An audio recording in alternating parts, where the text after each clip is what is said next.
Этот комментарий оставил на нашем канале подписчик под ником Таргим Таргимов.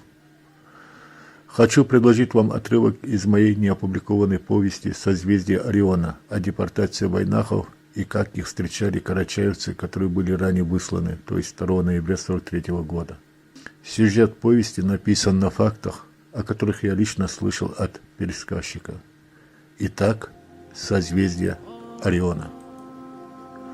В то морозное мартовское утро 1944 года в казахской степи, еще не окрепшая от перенесенной болезни Саният, встала задолго до наступления времени утреннего намаза. День обещал быть трудным, и надо было сделать кое-какие дела. С вечера заходил племянник-фронтовик Хамзат с вестью, что завтра на железнодорожную станцию прибывает состав со спецпереселенцами с Кавказа. Поделившись этой новостью и попив теплого молока с чуреком, что подала ему на стол Саният, сильно хромая на обе ноги, удалился ночевать в школу, где работал сельским учителем и обучал грамоте как местных детей, так и детей-переселенцев, карачаевцев и балкарцев. Саният, проводив его за порог и глядя ему вслед, вздохнула: «Бедняга, как ему тяжело после этих ранений». Она всегда относилась к Хамзату с материнской любовью, несмотря на то, что он доводился ей пасынком. Еще в детстве, когда Хамзату было не более 9 лет, он остался без матери. Хамзат был первенцем от первой жены, мужа Саният Ибрагима. Люди с большим почтением относились к ее мужу, так как он слыл в Карачае известным богословом.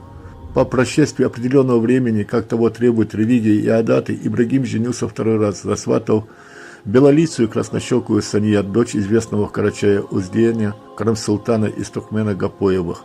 Будучи еще молодым, Ибрагим вместе со своими кровными братьями из рода Кубановых и с несколькими своими сподвижниками переселился из древнего горного аула Хурзук на плоскость, указав своим будущим односельчанам новое место, где им предстоит основать новое поселение. Как поговаривали его односельчане, место это было знаковым. Расположено оно было недалеко от Нарцаны. Так карачаевцы называют город Кисловодск. У подножия легендарной Рим-горы, где сливаются в единое русло небольшие речки, один из них Подкумок, другая безымянная. Ибрагим долго выбирал место для будущего сельского кладбища. Село вплотную прилегало к плато Ишкакон, разделенное от него речкой Подкумком. Переселенцы стали называть эту реку привычным для себя словом Абан. В древности предки Ибрагима жили в верховьях реки Кубань и считались владельцами ее, откуда получила название Абан-Улу и фамилия Кабановы. Усмотрев на этом плато относительно ровное место, Ибрагим выбрал его для кладбища. Все 7 детей Ибрагима и Саният, 4 девочки и 3 мальчиков, родились уже в новом ауле, несущее красивое название Джага, что в переводе означает «воротник». Село красиво оклемало дугой, словно воротник, берег реки Абан. Но наступил лютый 37-й год, и Ибрагима ночью забрали. С тех пор о муже Саният ничего не знала. Жив ли он? Каждый раз она после намаза делала дуа за своего мужа и просила у Всевышнего скорого его освобождения. Прошел ровно год с того времени, как карачаевцы и балкарцы, погрузив словно скот в товарные вагоны, Сталин и его клика выслали с родных аулов в бескрайние казахстанские степи. Встав с намазлыка, вздыхая от наплывшего чувства скорби и печали, Саният вышла за порог. Холодный мартовский мороз обжег ее лицо. Взглянув на темное, усыпанное яркими звездами небо, опять вздохнула. Кому же судьба на этот раз уготовила эту участь, которую пережили карачаевцы и балкарцы? Кто это несчастные? Ходили слухи, что скоро прибудет эшелон с Кавказа с необычными людьми, не похожими на нас, карачаевцев. Страшные обликом и с одним рогом на лбу.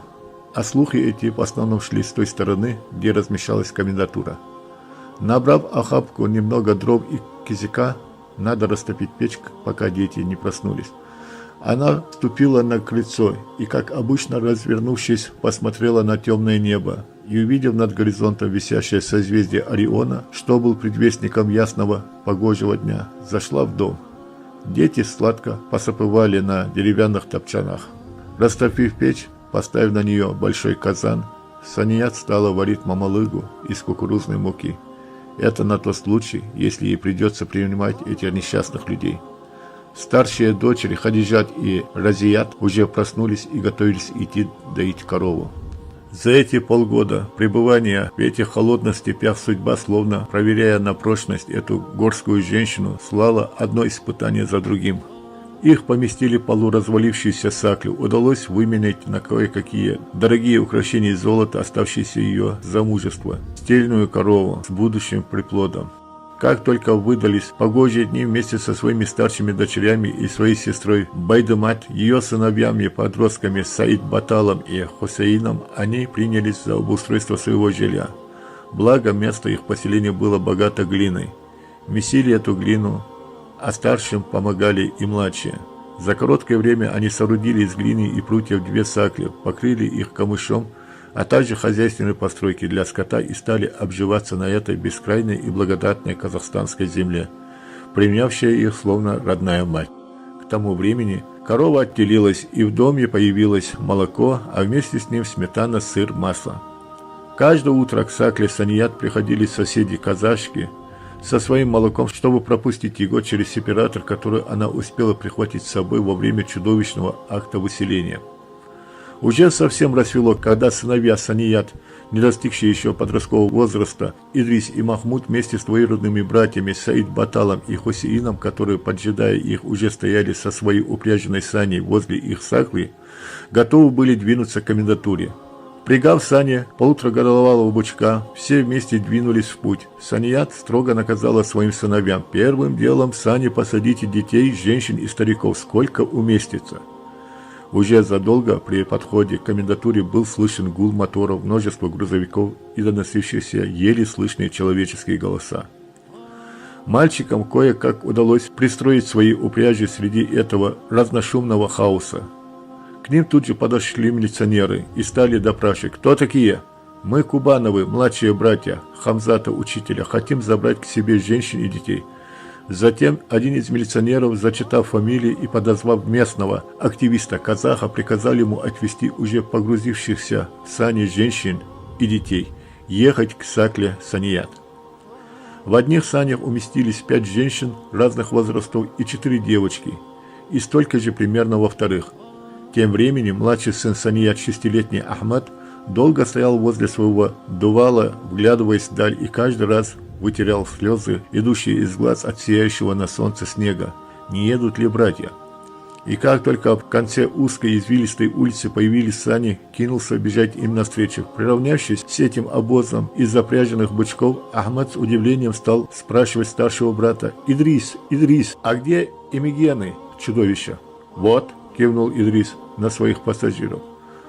Но удивлению у мальчика не было конца. Тогда он кинулся бежать к своей сакле, чтобы сообщить об этом своей матери. Забежав во двор, он стал звать Саният: «Анам! Анам! Мама, мама! Это вовсе не эмигены, а обычные люди, как и мы. На одной бабушке такие же сапожки, как у тебя.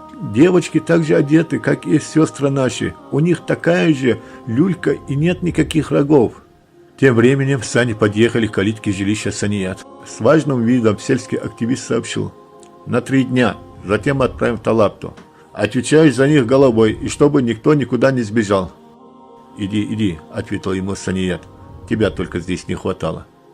Люди настолько были уставшими и измученными этой долгой и изнурительной дорогой, что только с помощью дочерей Саният им удалось переступить порог из 2 ступенек и войти в дом. Одна из женщин, обессилев, сразу же опустилась на застеленный кошмой пол. Никто ничего не говорил, да от растерянности, и не знали, что спрашивать и на каком языке говорить. Первым делом нужно было их накормить, и старшая дочь Хадижат уже поставила 2 низеньких круглых столика тепси, а остальные дочери Разият, Асият и младшая Марьям ставили еду на столики. Без суеты и торопливости эти несчастные женщины с именем Всевышнего приступили к еде. Саният сразу же спросила: «Вы мусульмане?» Женщина средних лет ответила: «Да, мы с Кавказа, нас выслали». «Кавказ». «Откуда?» – спросила Саният. «Назрань, Грозный, Орджоникидзе, чеченцы, ингуши», – ответила женщина. «Как зовут тебя?» «Аминат». Хадиджат, наклонившись к матери, указал взглядом на одну из женщин с закутанным ребенком на руках, и которая отрешенно уставилась взглядом на пол, шепотом сказала: «Кажись, у нее на руках мертвый ребенок». Саният, встав с места, подошла к этой женщине и, погладив ее по голове, сказала: «Дай мне ребенка, мы его сейчас искупаем и перепеленаем, а ты тем временем поешь». Женщина таким же отрешенным взглядом, посмотрев на Саният, снизу вверх передала ей ребенка. Быстро, выйдя с дочерями с сенцы, Саният сразу же догадалась по характерному запаху, что ребенок мертв. «Идрис!» – позвала она сына. «Иди к старику Эдиге и скажи, чтобы срочно шел к нам, без него не приходи». Хотя Саният прекрасно знала все то, что требует религии ислам при похоронах младенца, но тем не менее в присутствии мужчин есть необходимость. Тем более, что старец Эдиге при старой власти был сельским муллой. Пришел Идрис, ведя под руку старца. Тем временем дочери согрели воду. Эдиге омыл тельце младенца, завернул в саван и вместе предали тельце мальчика в земле, огороде. Глядя на это, Саният про себя взмолвилась: «О всемогущий Аллах! Одари этого ребенка его отцов и всех тех, кто усеяли своими телами эту скромную дорогу садами джанната рая. Аминь». Сделав все необходимое, старец Эдиге с Идрисом удалились.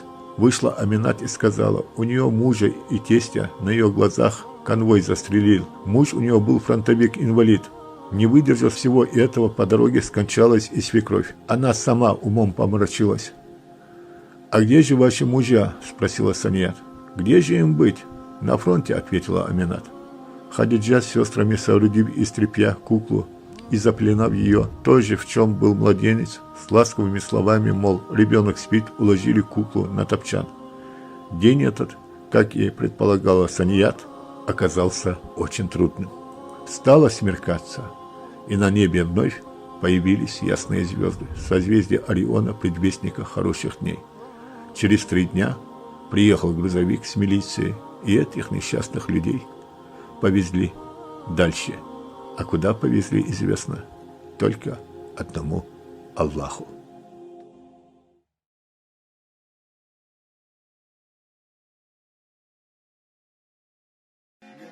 – 23 февраля, 2 часа ночи, все населенные пункты Чечни и Ингушетии отцеплены войсками. Выставлены засады и дозоры для недопущения выхода местного населения из зоны отцепления. Отключены все радиостанции и телефонная связь. 5 часов утра мужчин созывают на сход якобы на торжественный митинг в честь Дня Красной Армии. Собравшихся тут же окружают пулеметчики в полной боевой готовности и объявляют им решение вождя СССР Сталина о вечной депортации в степи Средней Азии. В это время в двери домов уже стучались опергруппы НКВД, выгоняя из них женщин, детей и немощных.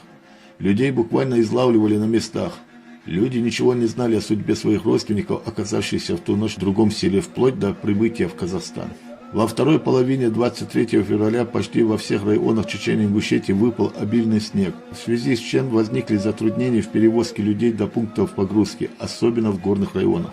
Это обстоятельство стало роковым для нескольких тысяч человек, которые будут названы нетранспортабельными. Чтобы не нарушать сроки погрузки, в эшелоны сотрудники НКВД умертвляли людей прямо на местах, расстреливали, топили в озерах, сжигали заживо.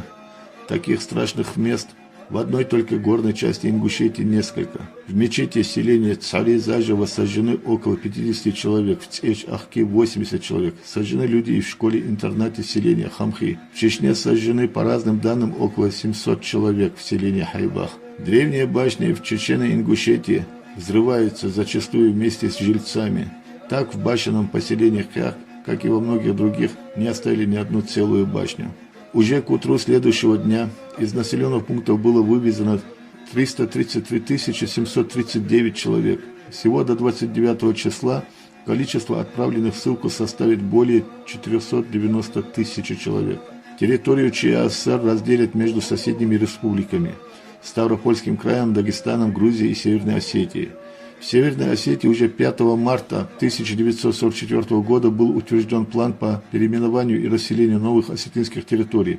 Были составлены списки желающих заселиться опустевшие дома соседей, количество которых превышало лимит, выделенный Верховным руководством для Осетии. Все, без исключения работники НКВД и жители соседних республик, участвующие в операции по выселению войнахов, были представлены к награде Героев СССР.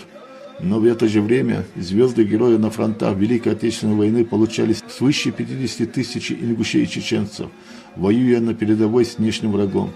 После того, как их народ был объявлен врагами народа, их снимают с фронтов и с них снимают награды. Многие из них получили заслуженные награды только после развала СССР, в отличие от воинов НКВД, выселявших их матерей, жен, детей, родителей, как злейших врагов.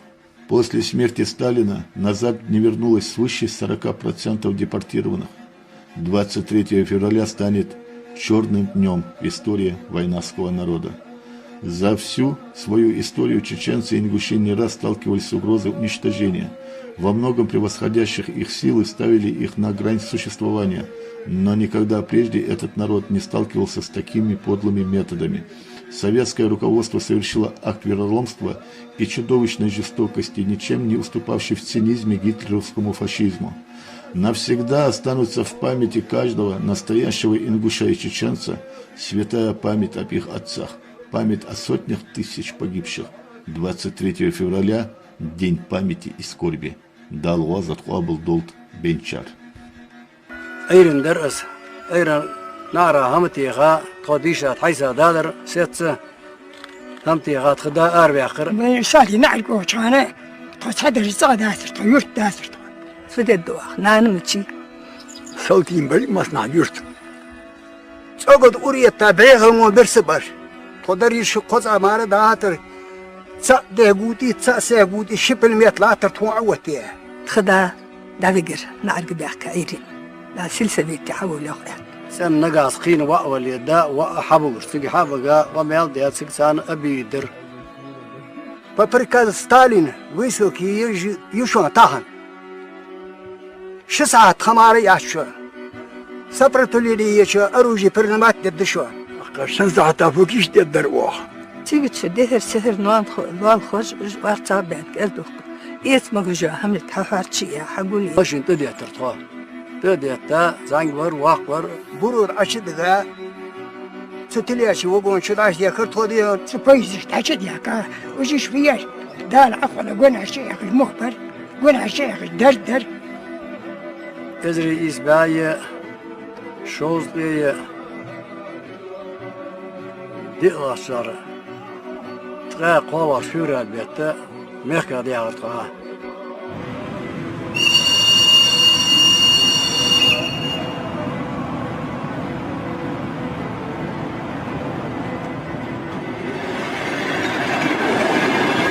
عن الخميريس شو هم سليحونا هذا أدواس جيت هون دي حط أدود واجي دوش داشي خلا دار حط أدود واجي الشاب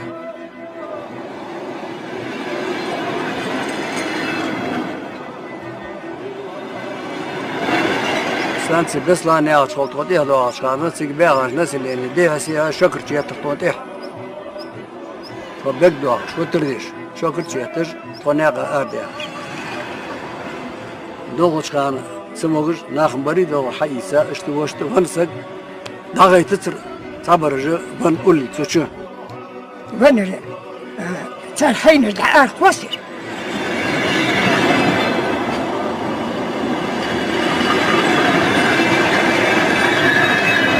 ودوغ داس ايار سبرخ والله زسلو جايو ناخ بيالر ستالي لا خوش وداس ايار ويليدو ايار ربوتي ستالنا خوري وارد واخد داس ريال كازاخستان ذاك يا شا خزين دا ورسه معنا ير تخبخي وشور شير موصل خلمي يجعو ديال يشتر نانا يشتر الموصل دي هنا صراحة هذا الجاب ديستاري لك بعض السواس كورتو ديستاس تطري أيضا بين هسفين خور باقي ناخ دق نعبيرك أخلو مسنيق مقاتري فضلس داهم داتر حدا تغاش مال تغاش تدو برز تغاش بالي با موتك تغاش ديا برز عدد موتك تغاش سابو تغاش ناخا ابيديمي خلر سيد عالم خاشي يتيفا سبقوش خلر دايش لدرا سنا خديا وشي ولر دا ولر دانا يلر شق وشي ولر يشي يلر دقاش التابير ما دقا من البلد مصر ولد دقاش التابير محكا بينا ونسق anık davul işi atırlar.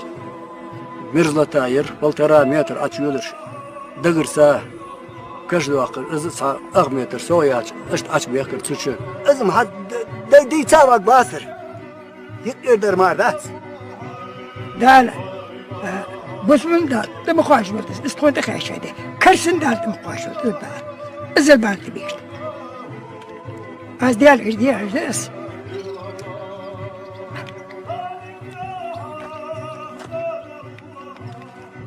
قدم معنا بالي عقاس سام قدم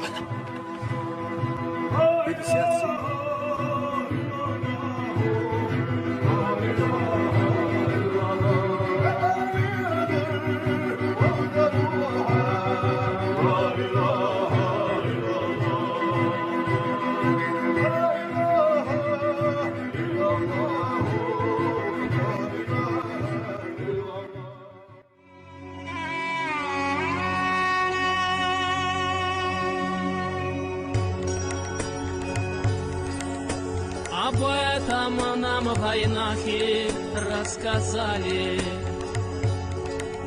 как заповедь сомнения храня. Была история полна печали, и в ней война в боль отражена. Была история полна печали, и в ней война в боль отражена. Да было все по странному велению,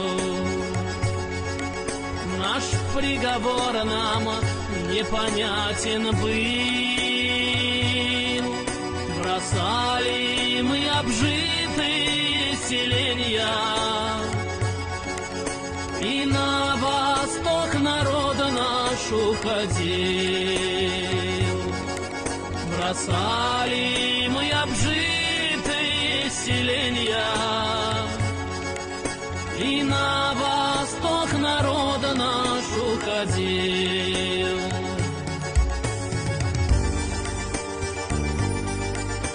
Бессилен был кинжал, и мы молчали,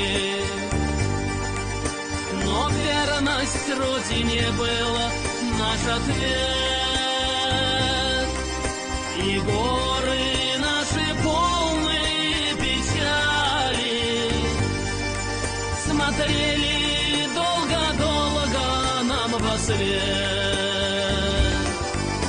И горы наши полные печали смотрели долго-долго нам во след.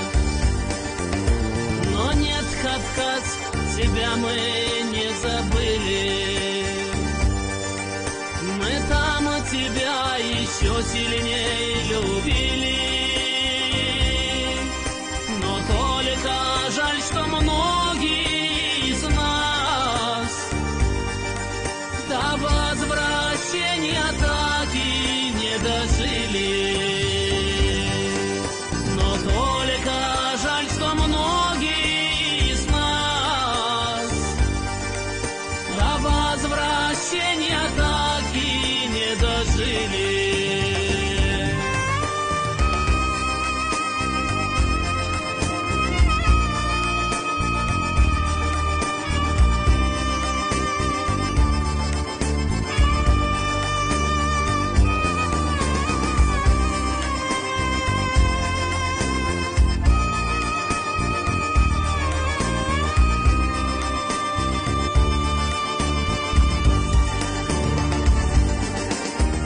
Настали дни, что мы так долго ждали,